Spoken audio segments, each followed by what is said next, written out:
Morning, my dear friends. Today is your EVS time, and now we will start chapter number 17. Our topic is the sky above us. आज हम लोग chapter 17 start करेंगे, जिसमें हम लोग sky के बारे में पढ़ेंगे। आपको बहुत अच्छे से पता है, जिसके ऊपर हम लोग रहते हैं उसको क्या बोलते हैं बच्चों? अर्थ बोलते हैं।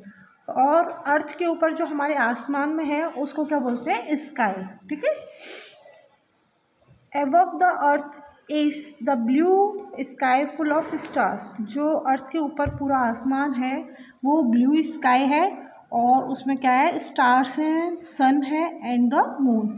हमें आसमान में क्या देखने को मिलता है बच्चों? तारे, सूरज और चंद्रमा। अब सूरज जो होता है वो हम लोग किस में देखते हैं? दिन में। जब सन निकलता है तो क्या होता है? दिन होता है। और रात में हम लोग को क्या देखने को मिलता है? Moon and stars. ठीक है। The sky has no end. आसमान का कोई अंत नहीं है, इसका कोई भी छोर नहीं है, वो कहीं भी ख़त्म नहीं होता है। ठीक है। Sometimes it is cloudy and sometimes it is clear. जब बारिश का मौसम हो या तूफ़ान वगैरह आने वाला है, हवा वगैरह चलती है बहुत तेज़, तो उस टाइम पे मौसम हमारे आसमान में थोड़ा सा क्लाउडी क्या हो जाता है? अंधेरा सा हो जाता है। ठीक है। और उसके टाइम पर जब कोई बारिश का कोई मौसम नहीं बनता है तो आसमान कैसा रहता है? हमेशा साफ रहता है, क्लियर रहता है। During sky during day time. During day times we see the sun. जब हम लोगों का आसमान बिल्कुल साफ होता है और दिन में, तो हम लोग को क्या दिखाई देता है? सन को हम देख सकते हैं। It looks like a hot ball of fire. ये जो सन होता है वो कैसा होता है? गर्म होता है। ठीक है। इसमें से क्या निकलती हैं? जो किरणें निकलती हैं, धूप जो निकलती है वो कैसी होती है? हॉट होती है। आप लोगों ने देखा भी होगा कि जैसे सर्दियों में हमको ठंड लगती है और जब धूप निकलती है तो हम लोग को क्या मन करता है कि हम लोग खुली जगह में धूप के नीचे बैठे हैं, जिससे कि धूप मिले तो हम लोग को गर्माहट महसूस हो। ठीक है। It gives us the heat and light to the earth.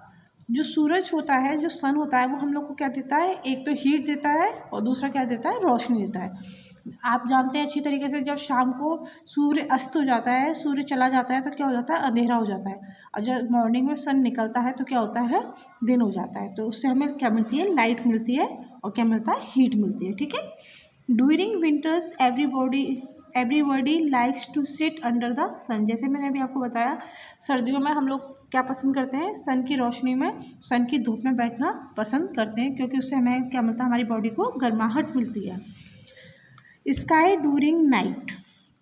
At night it is dark everywhere. रात जब होती है तो चारों तरफ क्या होता है? अंधेरा होता है। The moon shines in the sky at night. और जब रात होती है तो रात को आसमान में क्या शाइन करता है? मून करता है।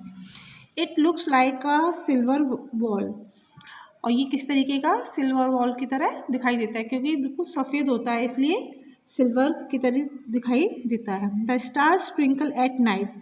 और रात को मून के साथ साथ आसमान में आप लोगों को क्या देखने के लिए मिलता है? स्टार्स जो होते हैं, तारे जिनको हम लोग बोलते हैं, वो हम लोगों को आसमान में देखने को मिलते हैं। The stars are so many in numbers. जो स्टार्स होते हैं बच्चों, बहुत सारे होते हैं। जैसे मून सिर्फ एक है, सन सिर्फ एक है, लेकिन जो स्टार्स होते हैं बहुत सारे हैं आसमान में। ठीक है। We can't count them. हम लोगों की इन स्टार्स की गिनती नहीं कर सकते हैं। They are very far from us. एक तो ये हमसे बहुत दूर हैं। They look very small. तो ये हम लोगों को बहुत छोटे दिखाई देते हैं, क्योंकि ये हमसे बहुत दूर हैं, जबकि ये इतने छोटे साइज़ में होते नहीं हैं जितना हम लोगों को दिखाई देते हैं। Sky during rain. When it is about to rain, the sky is full of cloud। जब बारिश होने वाली होती है, आसमान में बादलों जो होते हैं वो कैसे हो जाते हैं? काले हो जाते हैं, घनघोर हो जाते हैं। The cloud gives us rain. और जो क्लाउड्स होते हैं, जो आसमान में बादल होते हैं, वो क्या करते हैं? वो हमारे लिए बारिश करते हैं।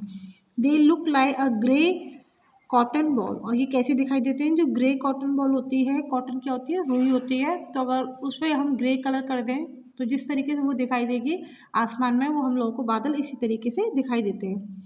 When clouds cover the sun the sky looks dark. तो जो बादल होते हैं वो क्या करते हैं? सन को कवर कर देते हैं, मतलब सन उनके पीछे छिप जाता है, आ जाता है, तो इस वजह से क्या हो जाता है, अंधेरा हो जाता है। When the sky is clean, we see the rainbow in the sky। और जब आसमान बारिश के बाद या बारिश के टाइम पे जब बिल्कुल क्लीन हो जाता है तो हम लोग को आसमान में क्या दिखाई देता है, रेनबो दिखाई देता है, जिसको हम लोग इंद्रधनुष बोलते हैं। देखिए ये है इस तरीके से, ठीक है। The rainbow has 7 colours. आप लोगों को बहुत अच्छे से पता है बच्चे, ये हम लोगों ने लास्ट टाइम पे भी पढ़ा था, लास्ट ईयर में भी पढ़ा था कि रेनबो में कितने कलर्स होते हैं, 7 कलर्स होते हैं। ठीक है बच्चों, ये वाला चैप्टर आपका कंप्लीट हो गया है और मैं इसके साथ इसकी बुक की एक्सरसाइज और कॉपी वर्क आपको सेंड कर दूँगी। चैप्टर 17 हमारा कंप्लीट हो गया है। Have a nice day.